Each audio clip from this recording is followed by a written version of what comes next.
Bismillahirrahmanirrahim.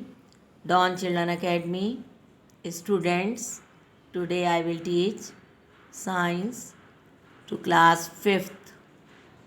Students, open your book, page number 41, chapter number 6. Our topic is weather, मौसम. Formation of clouds, बादलों का बनना. Clouds are the condensed form of tiny drops of water that floats in the air. बादल पानी के उन नन्हे नन्हे कतरों की मुंजमद शक्ल होते हैं जो हवा में तैरते रहते हैं. Water vapours continue to rise. आबी बुखारात मुस्तकिल उठते रहते हैं. फ्रॉम ओशन, समंदरों में से. समंदर में पानी है ना बच्चों, सूरज गर्मी से पानी क्या बन जाता है? आबी बुखारात. आबी बुखारात बन के हल्का हो जाता है, ऊपर आसमान की तरफ जाने लगते हैं आबी बुखारात. और कहाँ से बनते हैं? ओशन, समंदरों के पानी से. रिवर्स, दरियाओं के एंड लेक्स और झीलों के पानी से आबी बुखारात बनकर ऊपर हवा में शामिल होकर और ऊपर आसमान की तरफ जाते रहते हैं. They mix up with the air, वो हवा के साथ मिल जाते हैं. When these vapours go up in the air, और जब ये आबी बुखारात काफ़ी ऊंचाई पर हवा में चले जाते हैं. दे टच कूलर एयर, तो ऊपर ठंडी हवा होती है, ये उसको टच करते हैं. एंड कंडेंस, और पहले तो सूरज की रोशनी से वो भाप बन जाते हैं और आबी बुखारात शक्ल इख्तियार करते हैं. और ऊपर होके जब वो ठंडी हवा से टकराते हैं तो फिर से वो वापस पानी की शक्ल बन जाते हैं. एंड कंडेंस, और कंडेंस होकर यानी वापस पानी की शक्ल में टाइनी ड्रॉप्स ऑफ वाटर की शक्ल इख्तियार कर लेते हैं. In this way clouds are formed, और इस तरह बादल बनते हैं. टाइप्स ऑफ क्लाउड्स, बादलों की किस्में. Clouds are of several types. Clouds कई किस्म के होते हैं. Sometimes clouds look very thin and small. कभी कभार बादल बड़े पतले पतले और छोटे छोटे टुकड़ों पे हमें नज़र आते हैं. Sometimes they look bigger and thicker, और कभी वो बड़े बड़े बादलों की मिलके छोटे बादल बड़े बड़े बादल बना देते हैं और हमें काफ़ी मोटे भी लगते हैं. Sometime their colour is dark, कभी उनका रंग गहरा होता है. Sometime they have a light colour, कभी उनका रंग हल्का होता है. The light and smoke like clouds in the sky are called cumulus clouds. जो हल्के रंग के धुएं की तरह के जो बादल जा रहे होते हैं उन्हें हम क्यूमुलस क्लाउड्स कहते हैं. These clouds are not more than 1.609 kilometres above the ground. ये बादल ज़मीन से तकरीबन 1.609 किलोमीटर ज़मीन से ऊपर होते हैं. The clouds which are higher in the atmosphere are called cirrus clouds. वो बादल जो काफ़ी ऊंचाई पे होते हैं उन्हें सिरस क्लाउड्स कहा जाता है. दे आर वेरी थिन, वो पतले होते हैं. And made of particles of ice, और बर्फ़ के छोटे छोटे टुकड़ों के बने हुए होते हैं cirrus clouds. Sometime they are 15 kilometre high from the grounds, कभी ये ज़मीन से 15 किलोमीटर की ऊंचाई पे होते हैं. देयर कलर इज़ वाइट, उनका रंग सफ़ेद होता है. And they can move as fast as 193 to 321 kilometre an hour, और उनकी स्पीड तकरीबन 193 से लेकर 321 किलोमीटर तक उनकी स्पीड होती है. फ़ी घंटा के हिसाब से वो मूव कर रहे होते हैं, हरकत कर रहे होते हैं.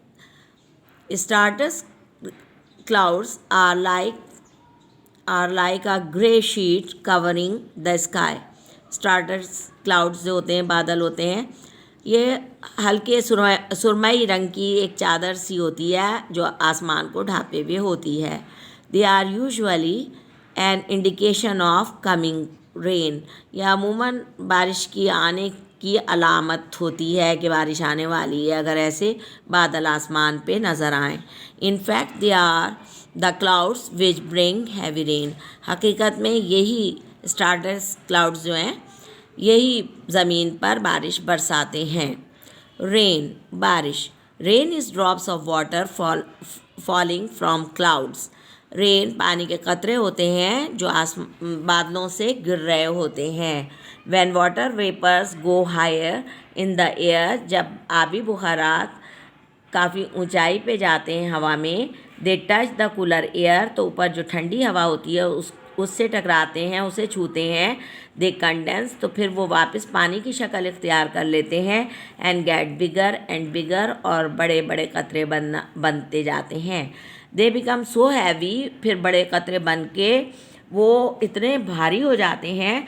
That are unable to stay in the air, फिर वो हवा में भारी होने की वजह से हवा में ज़्यादा देर ठहर नहीं पाते।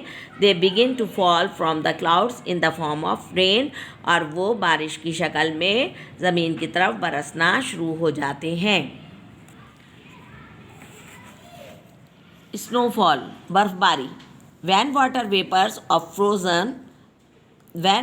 वेपर्स गेट फ्रोज़न, और कभी अगर पानी के कतरे या आबी बुखारात जम जाएं, वी कॉल दैम स्नो, हम उन्हें बर्फ़ कहते हैं। Sometimes water vapour freeze in the air, कभी कभार ये जो आबी बुखारात ज़मीन से उठ के ऊपर जा रहे होते हैं, ठंडी हवा बहुत ठंडी होती है, तो ये फ्रीज़ हो जाते हैं, जम जाते हैं हवाई में। बिफोर दे कंडेंस, इससे पहले कि वो वापस पानी बने। कंडेंस टू वाटर ड्रॉप्स, इससे पहले कि वो पानी के कतरे बने।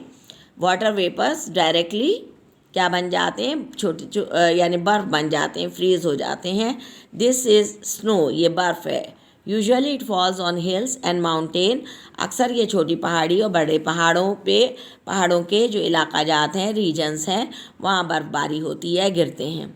It falls in the form of snow flakes, तो ये जब गिर रहे होते हैं तो ये बर्फ़ के गालों की शक्ल में गिर रहे होते हैं। इस तरह की बर्फ़ के गाले होते हैं, जैसे आपने फ्रीज़र में देखी है भुरभुरी सी जो बर्फ़ होती है, इस तरह की बर्फ़ होती है बच्चों। Snow flakes are soft and light like cotton flowers, ये बिल्कुल बर्फ़ के जो गाले कपास के फूलों की तरह नर्म हल्के फुल्के होते हैं। हेल स्टोन्स, ओले। कराची में तो नहीं गिरते, इसलिए कराची वाले बच्चों को ज़रा ओलों के बारे में कभी देखे नहीं हैं, लेकिन टीवी में शायद देखे हों। They are ice cold drops of water, ऊपर ये जो ओले हैं ये बर्फ़ की तरह बिल्कुल सर्द पानी के कतरे होते हैं, और सर्द होने से ये बिल्कुल बर्फ़ बन जाते हैं। और ये जो बर्फ़ के गाले होते हैं ये भी ऊपर बादलों में जाके ये बर्फ़ बन जाते हैं।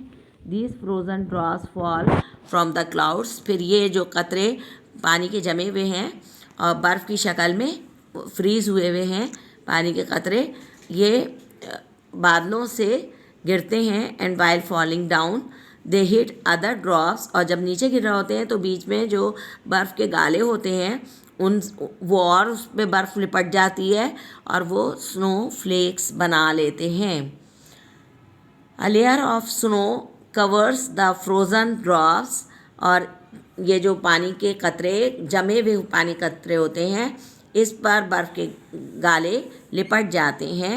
As the drops keep falling and touching snow flakes the layer of snow gets thicker, तो ये ऊपर से पानी के जो जमे हुए कतरे नीचे गिर रहे होते हैं, बीच में बर्फ़ के गाले होते हैं, वो उनसे लिपटती चली जाती है और वो काफ़ी इस तरह छोटे से काफ़ी मोटे हो जाते हैं, बर्फ़ और उस पर जम जाती है। This drops change into small pieces of ice, तो ये छोटे छोटे बर्फ़ के टुकड़े बन जाते हैं जिन्हें हेल स्टोन, ओले कहते हैं। Hail stone fall only when there is a thunder storm, जब कभी तूफ़ान आता है तो अमूमन ओले जब ही गिरते हैं। They are formed in a big thick and dark cloud called thunder head, तो ये जो क्लाउड है, एक बादल है काफ़ी मोटा गहरे रंग का, ये ओले उसमें होते हैं। Sometimes hail stones are small like a pea or gram, कभी कभार ओले छोटे छोटे से भी होते हैं जैसे मटर के दाने, चने के दाने वगैरह। Sometime they are as big as an egg, or even bigger in size. और कभी कभार तो इतने बड़े होते हैं जैसे कि अंडा, और कभी अंडे से भी साइज़ में बड़े. Wind storm, आंधी.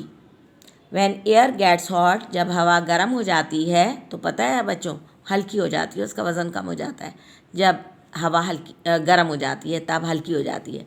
हल्की होने की वजह से हल्की चीज़ उड़ के ऊपर चली जाती है ना, तो इसी तरह हवा भी इट गोज़ अपवर्ड, तो ये ऊपर की तरफ उड़ जाती है, हल्की हवा ऊपर उड़ जाती है.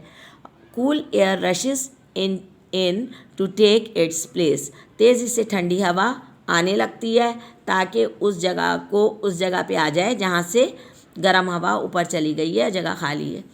Temperature is different at different places on earth. ज़मीन पर हर जगह टेम्परेचर अलग अलग होता है. Therefore temperature of air in different regions near the earth is also different.